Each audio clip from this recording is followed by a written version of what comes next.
This is Kelso Surgeon. Thank you very much for tuning in for another video session at my College of Advanced Sports Handicapping.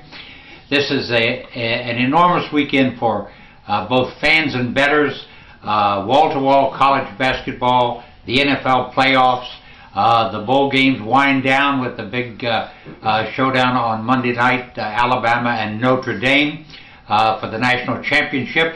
Let's go over just a few things that I think are important. First of all, I started off the weekend on Friday night with two 50-unit winners. I won my 50-unit NBA game of the week with the Los Angeles Clippers over the Los Angeles Lakers. Also got a 50-unit win with Texas A&M's blowout over Oklahoma.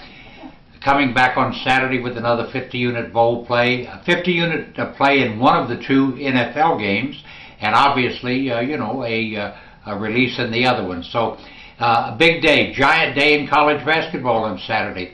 A 100-unit college blowout game of the week. I'm 5-1 in these games thus far this season, intend to get the cash again today. And up and down the card in all services, I think I have a standout group of teams on which one can wager today, take the edges, and make a profit. And by the way, if you haven't signed up for basketball yet, you should. My Best Bets Club, which is the bargain of the season, absolutely on quite a run, 11-4 with the last 15 plays. A couple of games in there, really tough losses, but this club is winning. My chairman's club is winning. As I say, last night, 50 units, excuse me, on the NBA game of the week for my personal best club players. Your best bet, truthfully, if you're a little nervous about basketball or you haven't really been into it, test the waters with my Best Bets club. You can get the entire college and NFL, the entire college and NBA seasons for just $199 charged to your major credit card. You can sign up on this website or toll free at 1-800-755-2255. You can win today, sign up today, get the cash today. Now let's go into a couple of what I think are very important elements in the process of handicapping college basketball. You know, teams change from season to season, and the things that you read about them in all the basketball publications that come out preseason and some that even go along and report basketball daily during the regular season truly miss the point with many teams, and it's unexplainable to me that some teams are just kind of pushed aside and not given much attention when, in truth, they deserve it. And you know, no team in college basketball deserves more attention than two teams that begin with the letter W. First of all, there's Wichita State. Wichita State is 13-1 right now. They've been winning for the last month without three of their starters. An unbelievable thing. Here's a team that lost 5 starters off of last year's team. Was predicted to be good this season, but nobody paid much attention to them.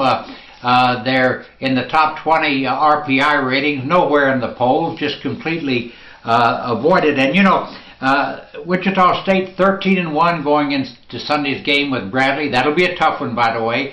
It's at Peoria, and Bradley is very, very tough at home, and they also have a very good basketball team. But Wichita State 13-1, 7-3-1 against the number, playing without 3 of its starters. You've got to wonder what's going to happen when these 3 starters get back and are on the court again. This is a standout basketball team getting absolutely no recognition anywhere. And then maybe it's got to be just as embarrassing that Wyoming really gets no recognition. Wyoming is 13-0, 8-1-1 against the number, just keeps mowing down teams and nobody pays any attention. Larry Chiat has put together a great team at Wyoming. By any standard, he's got players from the East Coast all the way to Hawaii, and I beg your pardon, and to Australia. These guys can play basketball. Once again, here's a team 13-0, 8-1-1 against the number, and nobody pays any attention whatsoever. You've got to dig out these nuggets for yourself. That's where the winners are. That's why I'm having a winning basketball season. I'm digging and digging and digging and finding teams that are underrated because they get no recognition. and most bookmakers ignore them to a certain extent also, so you're getting value almost every single night with them. Now, there's probably no more surprising team in college basketball than Towson State from the suburbs of Baltimore, Maryland. Here's a team that went 1-31 last year. Get that, 1 win, 31 losses, and became an embarrassment to the school and to college basketball itself when the NCAA announced that it was going to be banned from this postseason because its graduation rates fell so far down the scale that the team no longer was eligible to play in the postseason. But you know, that never slowed down new coach Pat Scarry. Pat Scarry is one of these guys who spent about 15 or 20 years as an assistant under some of the standout coaches in the country. I'm sure that people thought he was a fool when he took the job at Towson State. An absolute mess he inherited. And last season, that 1-31 was on his shoulders. Now Towson State is off to a 6-8 start this season. They're 7-3 against the number. And by the way, being 6-8, they played 12 of those games on the road.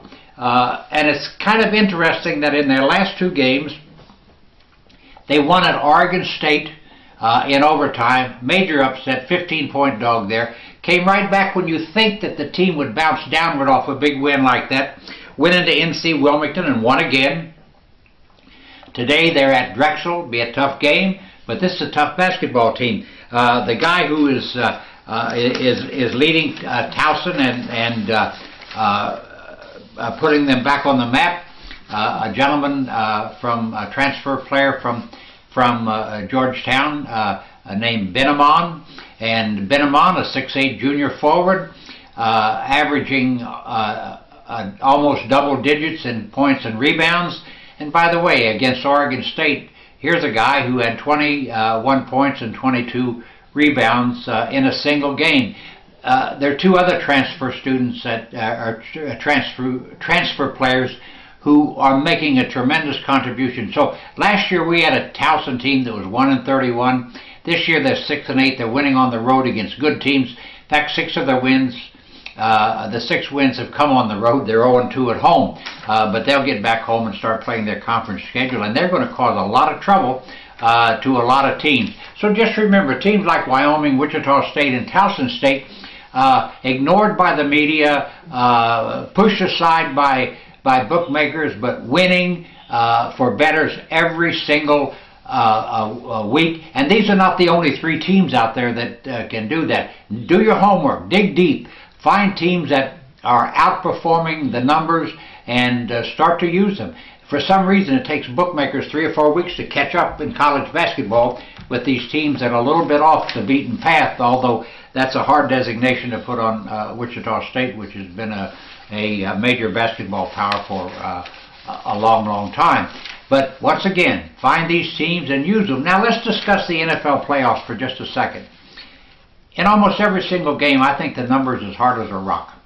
And as I've recommended in both my newsletter and my column, when you see these games that are built around a key number, ask your bookmaker if you can buy up or down off the number. Some will let you, some won't, because they hate people who want to take an edge on a key number, especially 3.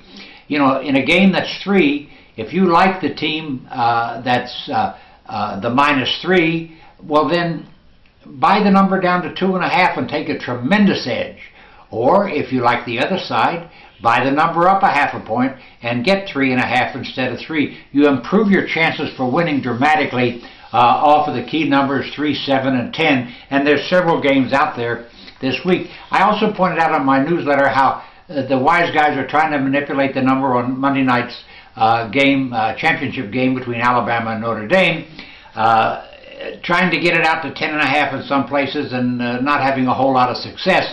They're already down at 9.5. If they can push the number out to 10.5, which they've been trying to do, they can bet both sides. They can take Alabama and lay the 9.5. take Notre Dame plus the 10.5. Hope the game falls on the key number of 10. They collect both bets. And the value of the middle, as I've also pointed out many times, you get 20 to 1 for your money when you hit it. If you laid 1,100 to win 1,000 on Alabama, minus the 9.5, came back and laid 1,100 to win 1,000 on Notre Dame plus 10.5, you can't lose both bets. So what happens is, if that game falls on 10, you lose the you collect $2,000. If it doesn't fall on 10, the only thing you're out is the $100 vigorish on the $1,100 bet you made on the losing team. So understand what they're trying to do. I'd pay attention. I don't think they can pull it off. But if you have any intention of getting involved in the middle, you need to go out right now and lay the 9.5 on Alabama. Stay alert and hope it goes to 10.5, and then buy it back and go for the middle. Bet the same amount of money both ways.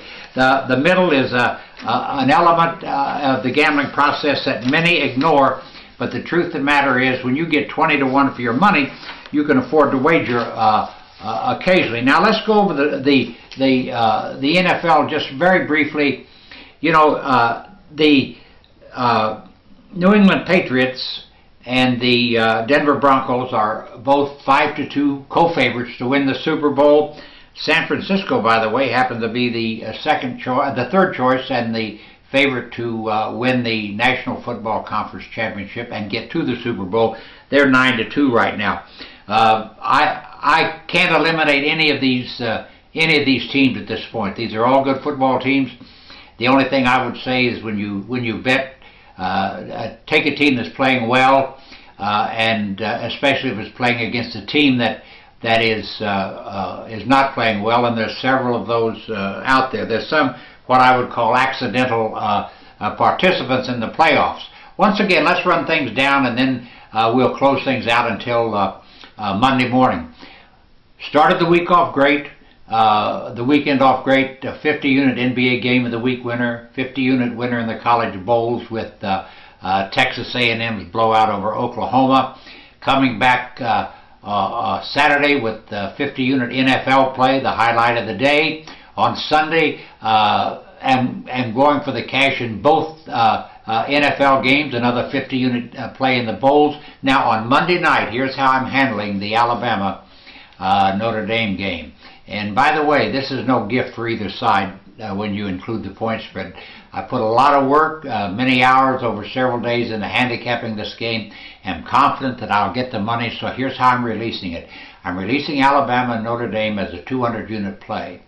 100 units on the side, 50 units on the total, and a 50-unit parlay on the side in total at odds of 13 to 1. It's a tremendous opportunity to break the bank, and that's exactly what I intend to do. Once again, a giant weekend for everybody. All my selections are available on this website and toll free at 1-800-755-2255. Get on board and start winning today, and once again, all major credit cards accepted. Thank you so much, and I'll see you on Monday morning.